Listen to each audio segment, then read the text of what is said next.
శంకర్ అన్న డాన్గా మారడం వెనుకున్న అసలు చరిత్ర చెప్పమని ఆకాష్ కూడా ఫోర్స్ చేస్తూ అడిగాడు.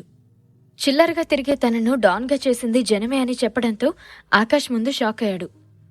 చెప్పు శంకరన్న, విషయం చెప్పు అని ఆకాష్ చెప్పడం తనొక ఎమ్మెల్యేని చంపానని చెప్పాడు శంకర్. అది విని మరింత షాక్ అయిన ఆకాష్, ఎమ్మెల్యేను చంపావా? మ్యాటర్ చాలానే ఉంది నీలో. సరే, అదేంటి చెప్పు అని పట్టుపట్టడంతో శంకరన్న తన ఫ్లాష్ బ్యాక్లోకి వెళ్లిపోయి కథ చెప్పడం మొదలుపెట్టాడు. అది చాలా పెద్ద కథ ఆకాష్ అని చెప్పగానే జయకృష్ణ కోపంగా చూశాడు. ఏంటి శంకరన్న, ఆకాష్ మన బాస్ అని మర్చిపోయావా అని అడిగాడు. ఆకాష్ చెయ్యెత్తి, పర్లేదు, నాకన్నా పెద్ద కదా, ఆకాష్ అని పిలిచినా చాలు, ముందు తన స్టోరీ చెప్పనివ్వు అని అన్నాడు. ఆకాష్ మనసుకి పెద్దలంటే ఉన్న గౌరవానికి శంకర్కి ముచ్చటేసింది. సరే ఆకాష్, నేను గతంలో ఒక అమ్మాయిని ప్రేమించాను. అబ్బా, తను చాలా అందంగా ఉండేది. నిజంగా ఇప్పటి హీరోయిన్స్లో కృతి శెట్టి తెలుసుగా, అలా ఉండేది. తెల్లగా జున్ను ముక్కలాగా ఉండేది అని ఊహల్లో తేలిపోయాడు శంకర్. అతను అలా చెప్పడం మొదలుపెట్టగానే జై అడ్డుపడి, సార్, శంకర్ మాటలు నమ్మకండి. ఏ మాటకు ఆ మాట చెప్పాలంటే తను శంకర్కి మాత్రమే అందంగా కనిపించేది. ఇప్పుడిక్కడ చెప్తున్నంత అందంగా ఏముండదు. అప్పుడు మనోడు బాగా కరువులో ఉండి అలా అనిపించుంటుంది. అందం అంటే ఎలా ఉండాలి, అసలు ఆ అందం అంటే స్వీటీదే అని సిగ్గుపడి మెలికలు తిరిగాడు జయకృష్ణ. అందంది ఏముందిలే, అయినా కాకి పిల్ల కాకికి ముద్దు. నీకు స్వీటీ నచ్చినట్టే తనకు ఆ అమ్మాయి అని ఆకాష్ జయకృష్ణ డిసప్పాయింట్ అయ్యేట్టు మాట్లాడాడు. సార్, మీకు కూడా స్వీటీ గురించి తెలీదు. నా కళ్ళతో చూడాలి ఆమె అందాన్ని అని సిగ్గుపడ్డాడు జై. అదే జై, నేను కూడా అదే చెప్తున్నాను. కాకి పిల్ల కాకికి ముద్దు అని మళ్ళీ ఏడిపిస్తూ అనేసరికి అలిగినట్టు ఫేస్ పెట్టాడు జై. సరే శంకరన్న, నువ్వు చెప్పు నీ ప్రేమ కహాని అని మళ్ళీ అడిగాడు ఆకాష్. నేనొక అమ్మాయిని ప్రేమించాను అని చెప్పాను కదా సార్, ఆ అమ్మాయి కోసమే హత్య చేయాల్సి వచ్చింది అని చెప్పి బాంబు పేల్చాడు శంకర్. ప్రేమ కోసం మర్డర్ చేసావన్నమాట. లవ్ కోసం సూసైడ్ చేసుకోవడం లేదా లవ్ చేసిన వాళ్ళని చంపడం చూశాను, కానీ మొదటిసారి ప్రేమ కోసం వేరొకరిని చంపడం నీతోనే మొదలైందనుకుంటా అని చెప్పగానే అందరూ నవ్వుకున్నారు. ఓర్ని, ఆఫ్టర్ ఆల్ ఒక పని మనిషి కోసం ఇంత పని చేసావా ఏంటి శంకరన్నా అని పీటర్ అనగానే, ప్రేమకి చేసే పనితో సంబంధం ఉండదు పీటర్. లవ్ చేయడానికి ఆడ మనసు చాలు. తెలియకుండానే వాళ్ళకి బాగా అడిక్ట్ అయిపోతాం. ఎంతటి వాడైనా ఒకసారి మనసిచ్చాక తన కోసం దేనికైనా తెగిస్తాడు పీటర్, ఎంతకైనా తెగిస్తాడు. నేను అదే చేశాను అని లవ్ గురువుగా మారిపోయి చెప్పడం మొదలుపెట్టాడు శంకర్. అప్పటికే తన ప్రేమ కథను చాలాసార్లు విన్న జయకృష్ణ విసుక్కుంటూ, అబ్బా, మళ్ళీ మొదలెట్టావా నాయనా, ఇది చాలాసార్లు చెప్పావు శంకర్. నువ్విప్పుడు చెప్పడం మొదలు పెడితే మనం కలిసిన అసలు పర్పస్ ముందుకు సాగదు. ఆ కథ వింటే నాకు మనశ్శాంతి ఉండదు. కట్టే కొట్టే తెచ్చి అన్నట్టు టక్కుని చెప్పే బాబు, నీకు పుణ్యం ఉంటుంది అని మొబైల్ చూసుకుంటూ శంకర్తో ఇక లవ్ స్టోరీ వినలేను అన్నట్లు చేతులు రెండు పైకెత్తి మొక్కుతున్నట్టుగా అన్నాడు జయకృష్ణ. అలా అనడంతో శంకర్ అన్నకి కోపం వచ్చి చెప్పడం ఆపేశాడు. చెప్పనివ్వు జయకృష్ణ, ఇప్పుడు ఎలాగూ సీరియస్ మ్యాటర్లోకి దిగుతాం, అప్పటి వరకనే కాస్త ఫన్ ఉండని అని ఆకాష్ అనగానే శంకరన్న, అదేం లేదులే బాయ్, టక్కునే చెప్పేస్తే నాకు కూడా మంచిదే. ఎమోషనల్ అయ్యి ఎవరినైనా మర్డర్ చేసినా చేసేస్తాను అని పీటర్ వంక చూశాడు.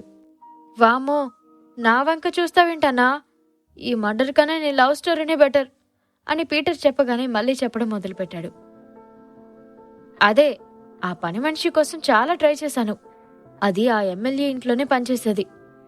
తన వెంట పడవద్దు అని, తనతో మాట్లాడొద్దు అని వార్నింగ్ ఇచ్చి మమ్మల్ని విడదీయాలని ప్లాన్ చేశాడు ఆ ఎమ్మెల్యే. చాలానే ప్రయత్నించాడు. అందుకే ఒకరోజు లాగిపెట్టి ఒకటి గుండె మీద కొట్టాను కోపంతో. అంతే, కింద పడ్డవాడు మళ్ళీ పైకి లేవనే లేదు. నడి రోడ్డు మీద కొట్టడం అప్పట్లో సెన్సేషన్. నేనేదో ఆవేశంలో కొడితే వాడు నిజంగానే చచ్చిపోయాడు. ఏం చేయను, వాడు అలా చేస్తాడని తెలిస్తే నేను కొట్టకపోయేవాణ్ణే కాదు, ఇప్పుడు డాన్గా అయ్యేవాణ్ణే కాదు అని చెప్పడం ముగించాడు శంకర్. సరే, నువ్వు డాన్ అయ్యవు సరే, నీ లవ్ మ్యాటర్ ఏంటి, చివరికేమైంది అని అడిగాడు ఆకాష్. ఇంకెక్కడి లవ్ బాసు, నేను వాడిని కొట్టి చంపానని సిటీ అంతా తెలిసాక ఇక ఆ అమ్మాయి వణికిపోయింది. అలా వణుకుతూ అక్కడి నుంచి పారిపోయింది. నా మీదున్న ప్రేమ స్థానంలో ఆమెకు భయం వచ్చి చేరింది. ఆ మరుసటి రోజు ఆమె ఎమ్మెల్యేలు ఖాళీ చేసి తన సొంతూరు వెళ్ళిపోయింది. నేను కొన్ని రోజులు ఎదురు చూశాను, వెతికాను, తను కనిపించలేదు. కానీ ఆ తర్వాత నేను బిజీ అయిపోయాను. ఒక్కో అడుగు వేస్తూ డాన్ అయిపోయాను. ఆమె ఎక్కడుందో ఏమో అని చెప్పి సైలెంట్ అయిపోయాడు. కామెడీగా ఉండే శంకరన్న వెనుక ఇంత ట్రాజెడీ ఉందా అని పైకి అన్నాడు ఆకాష్. ట్రాజెడీ కాదు, అది కూడా కామెడీనే. ఓకే శంకరన్న, చెప్పడం అయిపోతే మనకి బిజినెస్ మాట్లాడుకుందాం. జయకృష్ణ సీరియస్ గా శంకరన్న వైపు చూశాడు. సరే, let's get in to the point అని ఆకాష్ తన వాచ్ వంక చూసి వాళ్ళని ఇక్కడికి పిలిపించడానికి అసలు కారణం చెప్పడానికి సిద్ధమయ్యాడు. ఆకాష్, ఇక్కడున్న మనం అందరం ఒక్కటవ్వాలని నేను కోరుకుంటున్నాను. అందరం కలిసిపోయి మనకంటూ ఒక సెపరేట్ మార్కెట్ని క్రియేట్ చేసుకోవాలి. మనకంటూ ఒక బ్రాండ్ని సృష్టించి ఆ పేరు ఇండియాలో ఉన్న అన్ని సిటీస్లో మారి మోగిపోయేలా చేయాలి. ముంబైకి అయినా విజయవాడకైనా ఒక్కడే డాన్ అవ్వాలి. ఆ సింహాసనం మీద ఒక ఎంపరరే కూర్చోవాలి. కానీ పనికి మాలని ఎదవలకి దానివైపు కన్నెత్తి చూసే అవకాశం కూడా ఇవ్వద్దు. మన ఏరియాలో మన పేర్లు చిరస్థాయిగా నిలిచిపోవాలి. మన యూనిటీ చూసి అపోనెంట్స్ ఎవరైనా సరే భయంతోనే వణికి చావాలి అని ఆవేశంగా చెప్పాడు ఆకాష్. ఆకాష్ చెప్పిన తీరుకి అందరూ కూడా మనం ఒక శక్తిగా బలంగా మారదాం అంటే మేమందరం కూడా మా ఫోకస్ మరింత ఎక్కువ పెట్టడానికి ట్రై చేస్తాం ఆకాష్ అని చెప్పాడు జయకృష్ణ. ఇప్పుడు సిటీలో ఏ ఏ ఏరియాలు మీ ఆధీనంలో ఉన్నాయి? ఎవరెవరిని కంట్రోల్లోకి తీసుకోరాగలరు? ఒకసారి ఆలోచించి చెప్పండి అనగానే ముగ్గురు ఆలోచనల్లో పడ్డారు. ఈస్ట్ వెస్ట్ ఏరియాలన్నీ నేను మాట్లాడి డీల్స్ సెట్ చేస్తాను. అక్కడక్కడ చిన్న చిన్న చేపలు ఎగిరిపడతాయి. నోట్ల కట్టలకి పడిపోయే చేపలేలే అవన్నీ. So I can handle this 2 sides అని చాలా కాన్ఫిడెంట్గా చెప్పాడు జయకృష్ణ. గుడ్, మరి నార్త్ సౌత్ సంగతేంటి అని ఆలోచిస్తూ అడిగాడు ఆకాష్.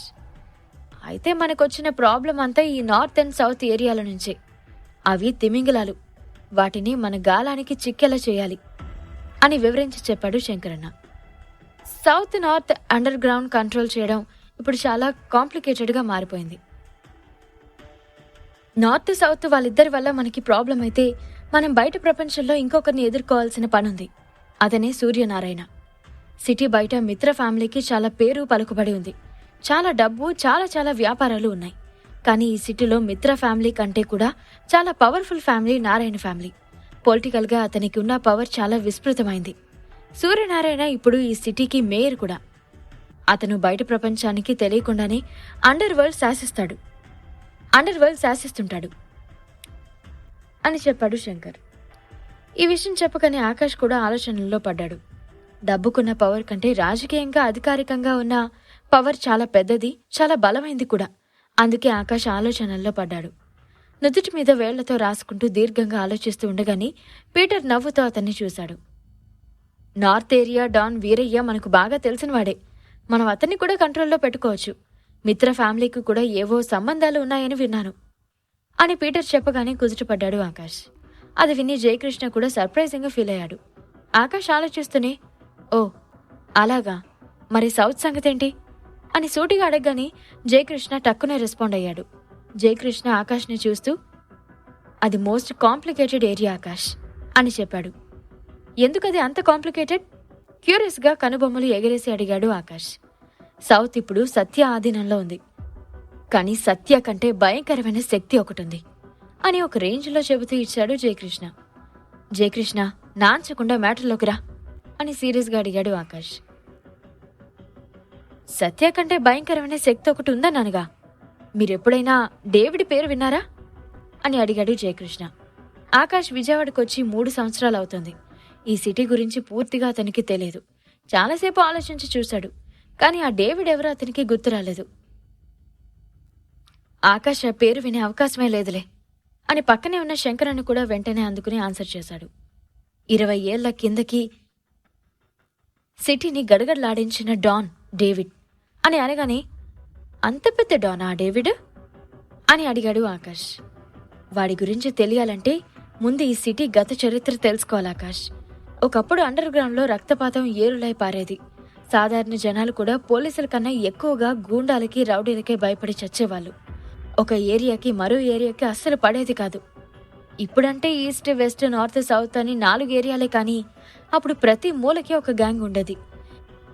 ఎవరిది వాడితే రాజ్యం. అందుకే ప్రతి ఏడాది వందల మంది ఈ గొడవలో చనిపోయేవాళ్ళు.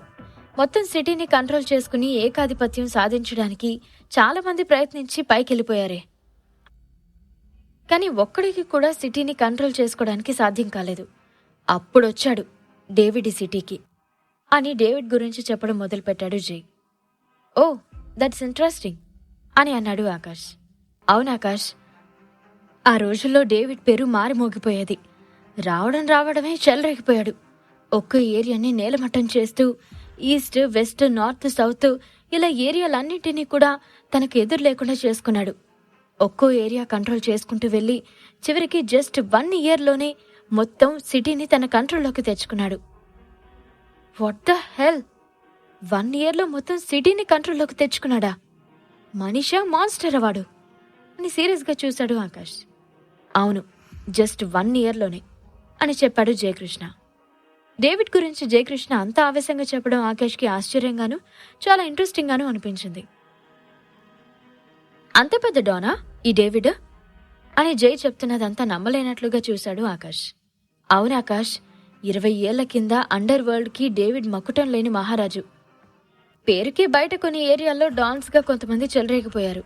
కానీ మొత్తం తన గుప్పెట్లో ఉంచుకుని మొత్తం సిటీని డేవిడ్ ఒక్కడే శాసించేవాడు. శంకర్ కూడా గుర్తు చేసుకుంటూ చెప్పాడు. ఇప్పుడున్న వీరయ్య, సత్యలు కూడా అతనికి దాసోహం అయ్యారు. అండర్ గ్రౌండ్లో ఉండే డాన్స్ మాత్రమే కాదు, బయట ప్రపంచం కూడా అతనికి ఎక్కువ గౌరవం ఇచ్చేది. గౌరవం ఇచ్చేవాళ్ళని చెప్పడం కన్నా భయపడిపోయి అతనికి సలాం కొట్టేవాళ్ళని చెప్పడం కరెక్ట్ అని ఎలివేషన్ ఇచ్చాడు జయకృష్ణ.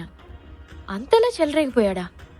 ఒక్కడికి ఇది ఎలా సాధ్యం జై అని ఆశ్చర్యంగా అడిగాడు ఆకాష్. అందరిలాగే అతని దగ్గర కూడా గన్స్ ఉండేవి. కానీ ఆ గన్ కంటే పవర్ఫుల్ అతని బాడీ. అతను మార్షల్ ఆర్ట్స్లో యోధుడు. అందుకే అడ్డొచ్చిన వారిని తుక్కున కొట్టేవాడు. ఎంతటి వాడైనా తన కంట్రోల్లోకి తెచ్చుకునేలా చేసేవాడు. కిడ్నాప్, బెదిరింపులు, కబ్జాలు ఇలా అతని దౌర్జన్యాలకు ఎదురు లేకుండా పోయింది. బుల్లెట్ల వర్షం కురిపించి స్వాధీనం చేసుకోవాలని చాలా మంది ట్రై చేశారు. కానీ అది ఎవ్వరి వల్ల సాధ్యం కాలేదు. గన్ పవర్ కంటే ఎక్కువగా డేవిడ్ తన కండబలాన్ని, బుద్ధిబలాన్ని ఎక్కువగా ఉపయోగించాడు. అందుకే అలా సిటీని తన కంట్రోల్లోకి తెచ్చుకున్నాడు. ఒక్కడి వల్లే సాధ్యమైంది, ఇంకెవరూ ఆ సాహసం చేయలేకపోయారు అని ఇంకా చెబుతూనే పోయాడు జయకృష్ణ. వాళ్ళ ముగ్గురు డేవిడ్ గురించి చెబుతుంది విని ఆకాష్ ఆలోచనల్లో పడిపోయాడు. తను వచ్చి 3 ఏళ్ళు అయినా ఇంతవరకు ఒక్క ఏరియాని కూడా కంప్లీట్గా స్వాధీనం చేసుకోలేదు. అలాంటిది వీడికెలా సాధ్యమైందని దీర్ఘంగా ఆలోచనల్లో పడ్డాడు ఆకాష్. ఈ ప్రశ్నలకు సమాధానాలు తెలుసుకోవాలంటే నెక్స్ట్ ఎపిసోడ్ వినాల్సిందే. క్రింద ఇచ్చిన లింక్ ని క్లిక్ చేసి పాకెట్ ఎఫ్ఎం యాప్ ని ఇన్స్టాల్ చేసుకోండి. Stay tune to pocket FM.